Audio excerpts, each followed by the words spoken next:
Идвам от 15 години тук на Рила.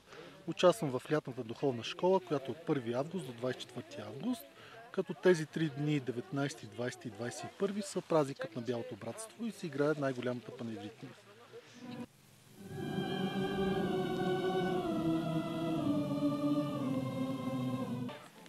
Идвам тук, защото не е възможно човек, който се играе паневритмия в нормалния си ежедневния живот, да не чака като празник този ден. Това е най-голямия ден за нас, хората, които играем паневритмия, и не бих си представила да не дойда на 19, макар че сега ми е за втори път.